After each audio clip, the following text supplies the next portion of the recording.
এদেশের সকল মানুষের প্রত্যাশা, জনমানুষের প্রত্যাশা, জুলাইয়ের ছাত্র গণ অভ্যুত্থানের প্রত্যেকটি শহীদের রক্তের প্রত্যাশা, এদেশে শক্তিশালী গণতান্ত্রিক রাষ্ট্র বিনির্মাণ করতেই হবে ইনশাআল্লাহ।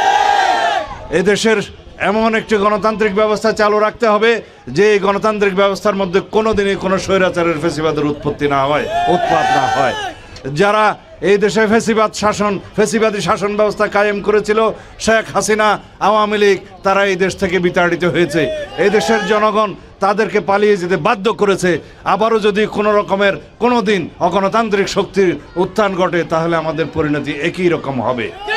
সুতরাং আমরা সবাই দেশের মালিকানা ফেরত পেয়েছি, অবরুদ্ধ গণতন্ত্র মুক্ত করতে পেরেছি। সেই গণতন্ত্রকে আরো শক্তিশালী করতে হবে যাতে করে আমরা সবাই মনে করি আমরা প্রত্যেকেই এই রাষ্ট্রের মালিক। সুতরাং আগামী 12ই ফেব্রুয়ারি আমাদের প্রত্যেকের স্বাধীনভাবে মুক্তভাবে নিজেদের ভোটাধিকার প্রয়োগ করতে হবে, আমাদের গণতন্ত্রকে শক্তিশালী করতে হবে ইনশাআল্লাহ।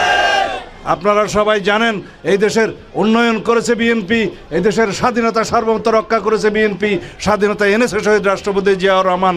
এই দেশের উন্নয়ন, গণতন্ত্র, প্রগতির সব কিছুর জন্য বিএনপি আজীবন সংগ্রাম করে গিয়েছে।